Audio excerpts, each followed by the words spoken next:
This is the second round, the first, correction, this is the second game of the Rochester Regional Women's Soccer Playoffs. This game is between SUNY New Paltz and Amherst College. With us is head coach Mike Ekberg of SUNY New Paltz. Coach, can you identify the players who are with you? This is Rachel Eisert, senior captain, and Maddie Franklin, senior captain with me. Do you have some general comments about the game? I think that it was a level of pressure that Amherst did a very good job with, and I commend our student athletes. I thought we did a very good job growing into the game and survived that pressure in certain moments, and certainly tried to weather the storm to be able to create opportunities for us in transition. It's certainly a testament to Amherst as a program, but a greater testament for our student athletes to be able to put up a fight like they did and to try to create magic. At the start of the second half, there was a pretty good flurry of shots at both ends, but especially on your end. Did you make any adjustments at halftime? We switched one of our outside backs. We felt like it was giving us a little bit more in their individual battles, and then really just tried to tuck in. I felt like it was a midfield battle that we weren't winning as much in the first half, but I thought Maddie did a really great job, particularly in one back post service that she hung on to really well. So really just for us trying to get one of our forwards to tuck in to help more of a box midfield. Did you get to a point where you felt, yes, we're going to break through any moment? I felt like a group like Amherst doesn't really make many mistakes, but I thought with our level of pressure and any time that we could get the ball in the attacking half, we have a really dynamic front group of 5 forwards that all have different tangible and intangible skill set. So I thought whether it was Paris Burke, Gabby Treble, Kennedy Jones, Brooke Keller, Abby Dolge, I thought one of them was going to try to break through. Rachel had a really good moment that their keeper made a good save on. So I did have a belief that we were going to break through when it was 0-0. Maddie, was there anything that they did in front of you that caused you any worry, I guess maybe is the right word? I think anytime I had any worry, I knew my defenders were going to be there to back me up. I feel like anytime I start to fill with worry or like anxiety about what may happen next, I'm just reassured because we have a fantastic back line, and I just know they'll have my back through it all. Okay. And offensively, what about? Yeah, I mean, Amherst is, like Coach said, they don't really make many mistakes, so when a bad touch happens or there's a floating ball, you have to be able to capitalize on that. And I thought we did a good job of winning, first and second balls in the midfield. But then getting forward, I think we could have been a little bit more creative. But all in all, I really couldn't be more proud of this team. This isn't somewhere we've been before, and we walked in like we've been here 100 times. So With the SUNY title, 15 wins in NCAA appearance, what does this do to boost your program for next year and in the future? I think it's a level of belief that grows and compounds going into our returning group. We're certainly going to miss an unbelievable senior class, but I think this experience and to win the title against Cortland is something that this group hasn't done. And so I think when you break through and you set new records, you recognize that your ceiling's a lot higher than what it really is. Like, talk about how special this senior class is and the moment that they came in, the addition of Maddie, of how they changed what New Paltz women's soccer is about.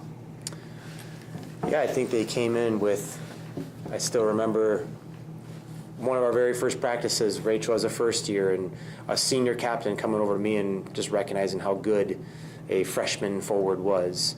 Adding Maddie when we did and Gabby Treble, it's the talent was not there when they came in, and they brought a level of new ideas, creativity, tactical, technical, everything, and they just grew their craft over the course of their careers to what it is today. And I couldn't be more proud of them to be able to hoist the SUNYAC championship and to be on this stage, and certainly one that I think our returners again are going to grow from it and learn from it and recognize what where we need to get to as a program to keep moving forward.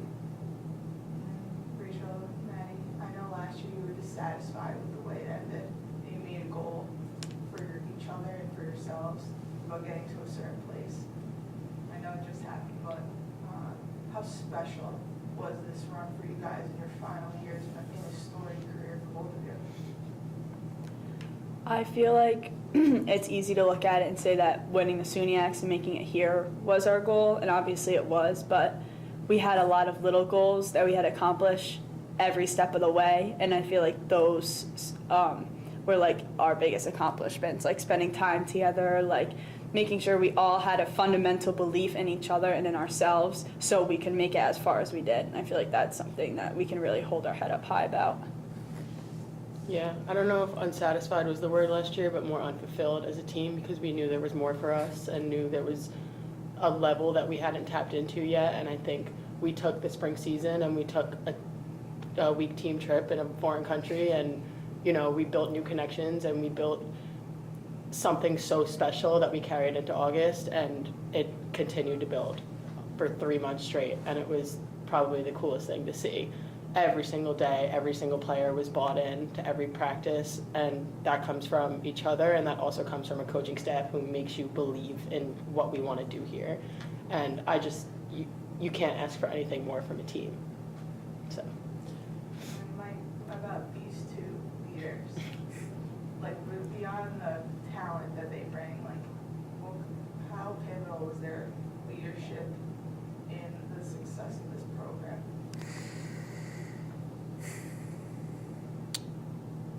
They made a lot of sacrifices, and I think that's what it's a testament to what a leader needs to do. They put away and put some of their relationships aside to know that high performance feedback is something that we're really big on, and in those moments you have to be critical, and that might be critical with your teammates that you care about most, and they've kept a 10,000-foot view the entire time, and I think that was really, for them, they catapulted our leadership to new levels and really set a different stage. And on the backside of it, relationally, they had so much trust from their peers because of who they are as people. They might bark at them at practice, but they know that they're the first one to go grab Starbucks with them after. And I just think that to have that component on both sides, being cutthroat on the field is a different relationship than off the field, and they did both. Okay, thank you very much, Coach, ladies. Thank you. Congratulations on the year you had. Thank you very Thank much. you. Thank you. Thank you.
This is the post-game media session for the first round NCAA playoff game in the women's soccer championships between Amherst College and New Falls. Amherst advancing with a 2-0 victory. Joining us in the session is head coach Jen Hughes. Coach, can you identify the ladies on both sides? Here with me is senior striker Patience Coon and senior goalkeeper Mika Fisher. And she scored the first goal. She did, yep. I know we usually don't do this, but can you tell us what happened on the goal? I just remember. I think we had the ball on the left wing, and one of my teammates made like a good run and got the ball, and I made a cross. I just saw the ball coming. I was like, I have to get ahead on it. And remember, I think the ball hit me rather than the ball, and it just went in the goal. And you found you were able to pick it up something. Yeah. And then shortly thereafter, 2-0. Coach, the first goal seemed to lift whatever should there might. Oh, absolutely. That first goal is hugely important. It's such a confidence booster. And I think getting it is. It's huge, and it allows everyone to kind of relax a little bit, play a little bit looser, more freely. And I think that's what happened, and then we were able to double our lead shortly thereafter. It looked like at halftime, it's first half, majority possession, and a lot of chance, nothing really looked like we got this one. What adjustments did you make at halftime to your game plan? We just talked about how we need to penetrate a little bit more and be more aggressive to goal, to get in behind before they drop and compress the space. And I think we played a little bit more directly in the second half, and we just kept putting pressure on them, and finally we got one to go. Check that on some. Maybe they had a grand total of 2 shots. What was your defense do if you keep having face to face with them? Yeah, I think that we have such strong individual talent, especially in our defense. But I think that what really makes our defense so effective is our ability to work collaboratively together and just work as a single organism. Really have synergy among our defense and be able to drop in cover and communicate well. And I think all those things really make us very effective. I mean, their offense was really quite dangerous, and they're very aggressive, running through balls.